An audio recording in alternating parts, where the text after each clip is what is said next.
오늘 본문 말씀은 여러분들이 함께 이렇게 읽으면서 생각하셨겠지만은 상당히 난해한 본문 말씀이 됩니다. 성경 전체에서 가장 이해하기 힘든 말씀 중에 하나로 손꼽힙니다.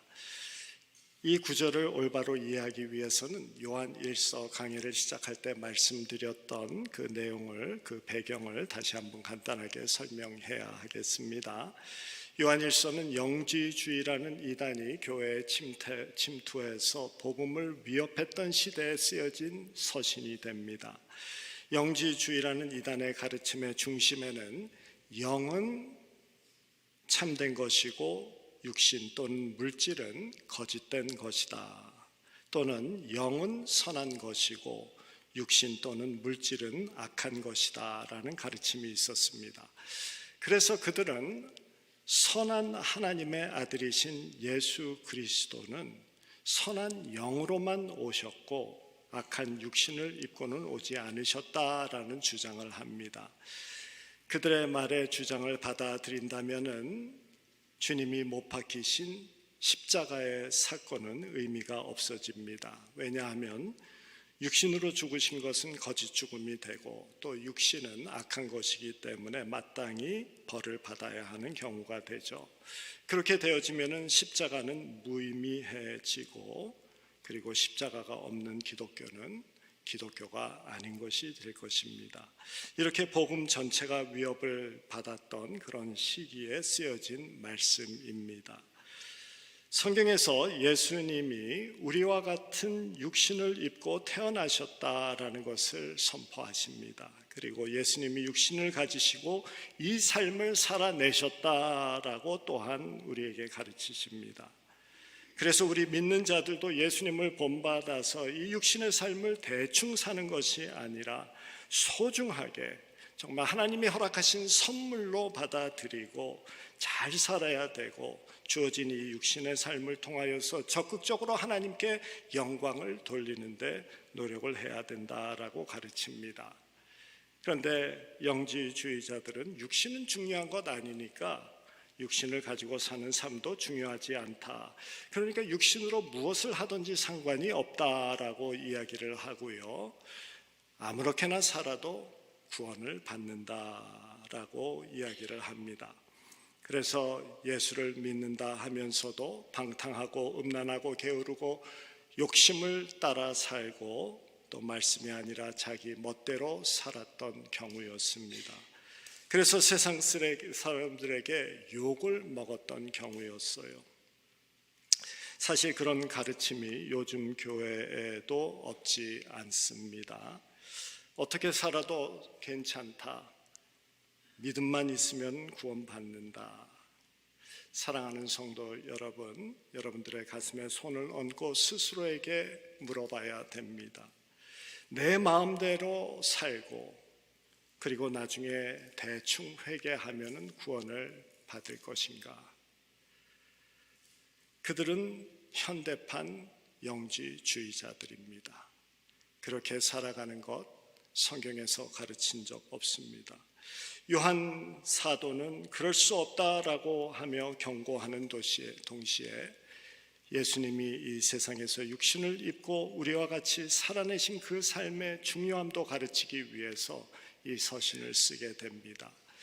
교회 문지방을 평생 넘나들어도 하나님과 접속이 되어져 있지 않는다면은 현대판 영지주의자들입니다. 하나님을 두려워하지 않으면서 예수만 믿으면은 구원받는다라고 생각하는 것, 잘못된 믿음입니다. 사도 요한은 우리가 공부해왔던 요한일서라는 서신에서 예수님과 같이 하나님께 순종하며 사는 이 땅의 삶도 죽음 후에 천국에 살 만큼 중요함을 가르치기 위해서 육신으로 오신 예수님, 이것을 강조합니다. 그래서 요한일서 1장 1절부터 이렇게 말씀하시죠. 태초부터 있는 생명의 말씀에 관하여는 우리가 들은 바요 눈으로 본 바요 자세히 보고 우리의 손으로 만진 바다. 우리 제자들이 그분이 입으로 직접 하시는 말씀을 귀로 들었고, 또 그분의 삶을 눈으로 우리가 자세하게 직접 보았고, 또한 그분의 몸을 손으로 만졌다라고 하면서 예수님은 영이 아니라 육신을 입고 오신 하나님의 아들이심을 1장 1절부터 이렇게 강조를 하죠. 요한 1서 후에 쓰여진 요한 2서에도 이렇게 말씀하십니다. 요한 2서 1장 7절에서 정확하게 영지주의자들을 지적하며 이렇게 쓰십니다. 미혹하는 자가 세상에 많이 나왔나니 이는 예수 그리스도께서 육체로 오심을 부인하는 자라. 이러한 자는 미혹하는 자요 적 그리스도니라 라고 그 당시에 영지주의자들을 적 그리스도다라고 단정을 합니다. 이러한 배경을 가지고 오늘 본문 말씀을 우리가 살펴봐야 되겠습니다. 오늘 본문 말씀 바로 전에 이제 4절에서는 하나님의 자녀는 세상을 믿음으로 이긴다라는 그런 말씀이 있었고, 5절에서는 그 믿음은 예수님을 하나님의 아들임으로 믿는 것이다 라는 그런 말씀을 했습니다. 그런 다음에 오늘 6절 말씀에서는 그 예수님을 믿는 믿음은 반드시 그분이 육체로 오신 분임을 믿어야 된다라는 것을 강조합니다. 왜냐하면 다시 말씀드리지만 그 당시에 교회 안에는 영지주의자가 복음을 위협했고 그들의 영향을 받아서 예수님이 참 인간으로 오셨다라는 사실을 믿지 않고 그리고 엉망으로 사는 사람들이 많았기 때문입니다. 그래서 사도 요한은 오늘 본문 말씀 6절의 처음 부분에서 이렇게 말씀합니다. 이는 물과 피로 임하신 이신이 곧 예수 그리스도다. 물과 피라는 어휘는 피와 물이 나오더라 라고 기록된 요한복음 19장 34절의 말씀을 연상케 합니다. 그중 한 군인이 창으로 옆구리를 찌르니 곧 피와 물이 나오더라 라고 기록되어져 있죠. 우리가 익히 알듯이 요한복음 역시 요한 1서가 쓰여졌던 그 서기 90년 이후에 쓰여진 말씀이 됩니다. 또한 사도 요한이 쓰신 복음서입니다.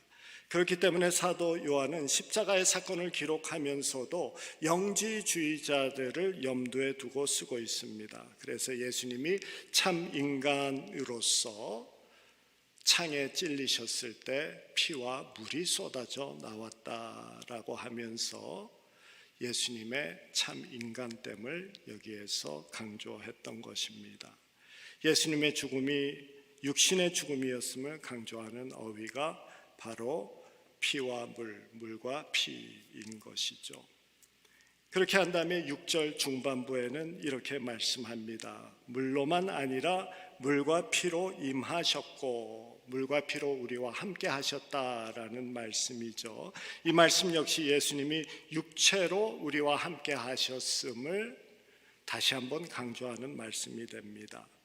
성경에서 예수님이 세례 요한으로부터 물로 세례를 받으셨을 때 하늘에서 성령이 비둘기같이 임하셨다라고 요한복음 1장 32절에 기록되어져 있습니다.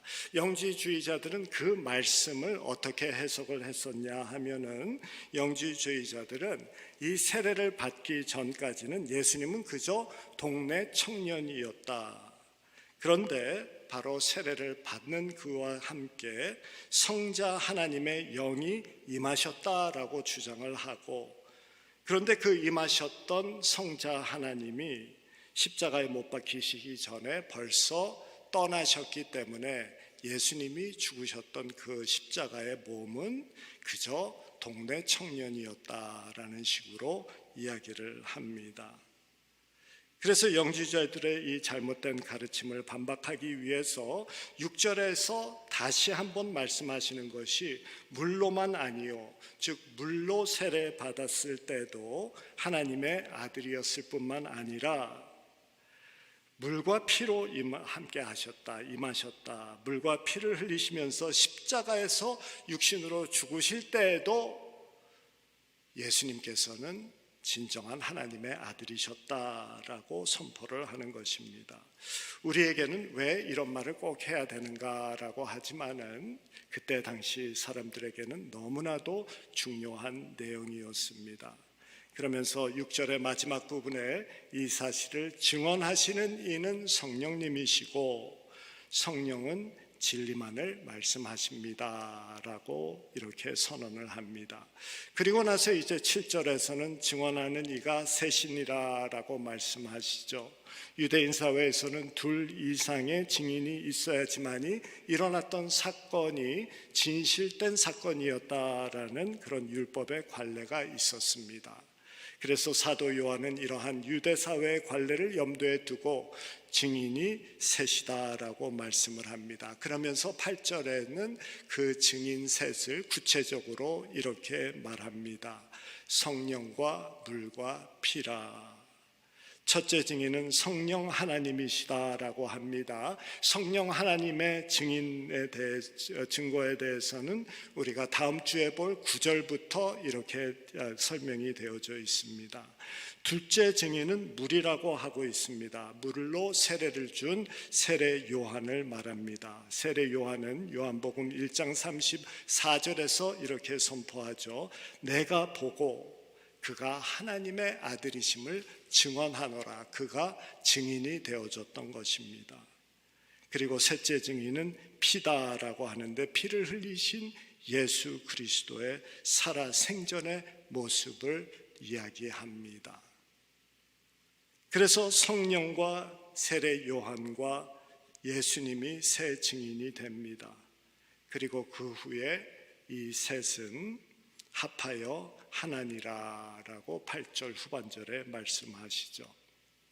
이 셋이 같은 방향을 향해서 가기 때문에 결국 합하여져서 한 결론으로 간다라는 표현입니다. 사실 오늘 본문 말씀은 성경학자들마다 다르게 이해를 합니다. 그래서 주석마다 다른 내용이 담겨져 있습니다. 그리고 설교하시는 분들마다 다르게 해석을 할 수 있습니다. 그럼에도 불구하고 오늘 말씀에서 하나님께서 우리에게 하시고자 하시는 그 말씀은 명확합니다. 예수님은 하나님의 아들이시고 참 인간으로 우리에게 오셨고 인간의 육신을 가지고 우리와 같은 이 인생을 살아내셨다라고 하십니다. 예수님이 육신으로 우리에게 오셨다라는 이 말씀은 무엇보다도 참 인간으로서 우리의 죄를 위하여서 십자가에 못 박혀 죽으셨다. 그것이 값없는 우리가 받은 구원이 값없는 구원이 아니라 예수님이 우리를 위하여서 피와 물을 흘리시고 그 고통 가운데에서 이 구원을 이루어 주신 것이다 라는 것을 가르치는 말씀입니다. 그러니 우리가 받은 이 구원 가볍게 여기지 말라. 대가를 치른 구원이다 라고 말씀하십니다. 그리고 또 예수님이 육신으로 오셨다라는 것을 통해서 우리에게 가르치시기를 원하는 것은 예수님은 이 세상에 살으시면서 우리와 같은 이 인생을 살아가셨고 자기에게 주어진 삶을 겸손하게 받아들이고 그리고 그 가운데에서 주님의 뜻을 이루셨음을 가르치십니다. 예수님인들 왜 편하고 대접받고 누리면서 호화롭게 살기를 원치 않으셨겠습니까? 그런데 예수님은 그의 인생을 살아가면서 그것이 어떤 모습이었던 간에 하나님의 뜻을 이 땅에 이루기 위해서 최선을 다하셨음을 우리에게 가르치십니다. 그래서 마태복음 16장 24절에서는 예수님은 믿는 자들에게 이런 선포를 하십니다. 아무든지 나를 따라오려거든 자기를 부인하고 자기 십자가를 메고 나를 따르라. 만일 예수님이 영으로만 잠시 이 세상에 계셨다라고 하면은 인간의 몸으로 삶을 살아낸 적이 없다고 하면은 이런 권고를 하실 수도 없고 또한 할 자격도 주어지지 않습니다. 살아보지 않으신 분이 어떻게 나를 따라오라 하겠습니까? 참 인간으로 사셨기 때문에 하실 수 있는 말씀이죠. 자기를 부인하고 자기 십자가를 지고 나를 따르라라고 하신 예수님은 하나님의 뜻과 당신의 뜻이 부딪혔을 때 자신의 뜻을 내려놓는 자기 부인을 하십니다. 자신에게 주어진 삶이 참으로 힘들고 고된 삶이었지만은 어떻게 보면은 불행한 삶이었다라고 할 수 있는 삶이었죠. 그렇지만은 겸손하게 적극적으로 받아들였습니다. 자기 십자가를 지으신 것입니다. 그리고 그 가운데에서 최선을 다하면서 하나님의 뜻을 이루는 그 삶을 실천하시며 사셨습니다. 주신 사명을 이루신 삶입니다. 예수님은 이 땅에 오실 때 왕으로 오실 수도 있었고 부자로도 오실 수 있었고 학자로도 오실 수 있었고 아예 이 땅에 오는 것을 거부하실 수도 있는 전능하신 하나님이십니다. 그런데 예수님께서 오십니다. 그것도 태어나실 때 말구에서 시작을 하십니다.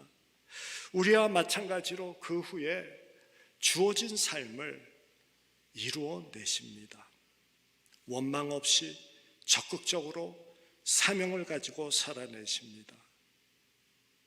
그렇기 때문에 인생의 이 모든 것을 경험하신 예수님이 우리의 삶을 이해하시고 우리의 연약함을 동정하지 못하실 이가 아니다라고 합니다. 히브리서 4장 14절이죠. 우리에게 있는 대제사장은 우리의 연약함을 동정하지 아니하는 자가 아니요 모든 일에 우리와 한결같은 같이 시험을 받으신 자로되 죄는 없으시도다. 예수님은 관계 속에서 찔린 상처받은 우리의 아픔도 아시고요, 해결되지 않는 그런 속상한 마음도 아시고요, 삶의 좌절과 상실로 겪는 우리의 실망도 이해하시고 불안과 두려움도 아시고 혼자 있을 때 흘리는 눈물도 그 아픈 마음도 아시기 때문에 우리를 이해하신다라는 말씀입니다. 제가 선교사님들의 마음을 여러분들보다는, 그리고 어떤 다른 목사님들보다는 더 이해하고 선교사님들과 동감하고 또 그들의 힘든 이야기를 들으면 저의 마음이 함께 찢어지는 것을 느끼는 이유가 무엇입니까? 저도 선교사로 13년이라는 세월을 지내면서 겪을 거 다 겪었기 때문에 그런 것 아니겠습니까? 우리와 같은 이 삶을 살아나신 예수님, 그리고 겪을 거 다 겪으신 그 예수님이기 때문에 우리를 이해하시면서 하시는 말씀이 자기를 부인하고 자기 십자가를 지고 나를 따르라. 너희도 할 수 있는 일 아니겠느냐라고 하십니다. 하나님 뜻 앞에 우리의 생각을 내려놓고 주어진 인생을 감사함으로 겸손하게, 그렇지만은 적극적으로 받아들이고 그 가운데서 최선을 다해서 하나님의 뜻을 실천하면서 살아가라라는 것입니다. 나도 그런 힘든 인생 살아보았고, 나도 많이 속상했고 가슴 아리했고 답답했고 오해도 많이 받았고 두려웠고 또한 불안한 삶이었다. 눈물도 얼마나 많이 흘렸는 줄 아냐. 우리 중에 누가 예수님의 인생보다 힘든 인생을 살고 계십니까? 예수님은 불행한 인생을 사신 분입니다. 그런데 예수님은 불행을 믿음으로, 그리고 아픔을 사명으로 이겨내십니다. 그래서 인생을 타령하지 않고 적극적으로 살아내십니다. 그러한 가운데에서도 예수님은 할 수 있는 만큼 낭떠러지 끝에 서 있는 자들을 찾아가서 하나님의 사랑을 나누셨습니다. 예수님이 너희도 할 수 있다. 자신을 부인하고 내 십자가를 지고 나를 따르라 라고 하십니다. 인간의 삶을 사셨던 예수님을 주님으로 모시고 사는 우리들은 날마다 이 예수님 따라 살기를 소망하는 자들입니다. 불행이 찾아오면은 칭얼거리지 않고 믿음 또한 사명으로 감사하면서 이겨냅니다. 행복이 찾아오면은 찬송하며 주님께 올려드립니다. 그러면서 주어진 인생을 받아들이며 최선을 다해서 우직하게 이 발걸음을 끝까지 가는 자들입니다. 다 같은 인생 없습니다. 건강이 모자라면 그 모습대로, 학식이 모자라면 또 그 모습대로, 또 재정이 부족하면 더 딸리는 대로 주님 찬양하며 감사하며 최선을 다해서 믿음과 사명으로 살아가는 자들이 바로 믿는 자들입니다. 그래서 예수님을 따르는 자들에게 주기도문이 주어집니다. 왜냐하면 기도라는 것은 우리의 소원을 하나님께 구하는 것이고, 주기도문은 예수님을 따르는 자들에게 주어진 날마다 구해야 되는 것을 예수님께서 직접 가르쳐 주신 것이죠.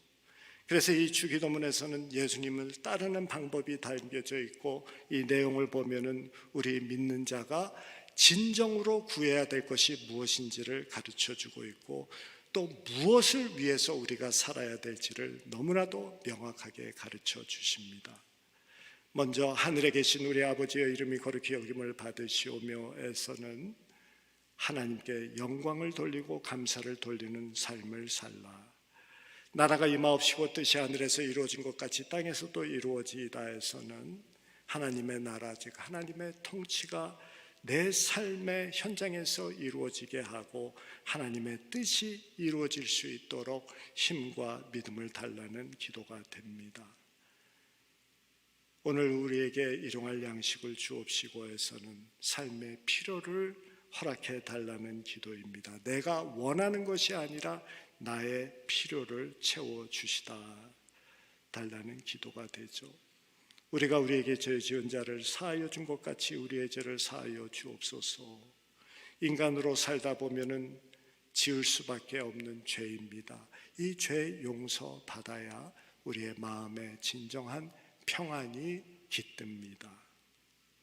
마지막으로, 그리고 우리를 시험에 들지 말게 하옵소서, 다만 악에서 구하옵소서에서는 악한 세상에서 악한 자리에 앉지 아니하고 거룩을 추구하며 살 수 있게 해달라는 기도가 됩니다. 마지막으로 영원한 나라를 소원하며 살아갑니다. 나라와 권세와 영광이 아버지께 영원히 있사옵나이다. 아멘. 그래서 예수를 따르는 자는 하나님의 영광, 하나님의 뜻, 필요한 양식, 관계의 평안, 삶의 거룩, 그리고 하늘의 소망을 소원하며 추구하며 살아가는 자들이 됩니다. 그것으로 만족하는 자들이 믿는 자들입니다. 여러분들의 삶에 이 주기도문의 내용이 여러분들의 삶에 담겨져 있으면은 감사하시기 바랍니다. 잘 살고 계시기 때문입니다. 더 이상 바랄 인생 아닙니다. 잘 살고 계신 거예요. 왜냐하면은 그것이 예수님께서 우리에게 가르쳐 주신 너희들이 추구해야 될 것이다 라는 삶의 모습이거든요. 예수님께서 육신으로 오셔서 먼저 그렇게 사셨습니다. 그리고 우리에게 그렇게 살자라고 하면서 이 기도를 가르쳐 주신 것이죠. 이 주기도문을 근거로 여러분들이 살아가시고, 그리하여서 자신을 부인하고 자기의 십자가를 지고 주님을 따르는, 그러면서 우리의 삶 속에서 믿음으로 사명으로 살아가는, 잘 살아가는 우리들 되기를 주님의 이름으로 축원합니다. 이제 우리 다 같이 주님께서 가르쳐 주신 기도를 함께하며 설교를 마치도록 하겠습니다. 하늘에 계신 우리 아버지여, 이름이 거룩히 여김을 받으시오며 나라가 임하시오며 뜻이 하늘에서 이루어진 것 같이 땅에서도 이루어지이다. 오늘 우리에게 일용할 양식을 주시옵고 우리가 우리에게 죄 지은 자를 사하여 준 것 같이 우리 죄를 사하여 주시옵고 우리를 시험에 들게 하지 마시옵고 다만 악에서 구하시옵소서. 나라와 권세와 영광이 아버지께 영원히 있사옵나이다. 아멘.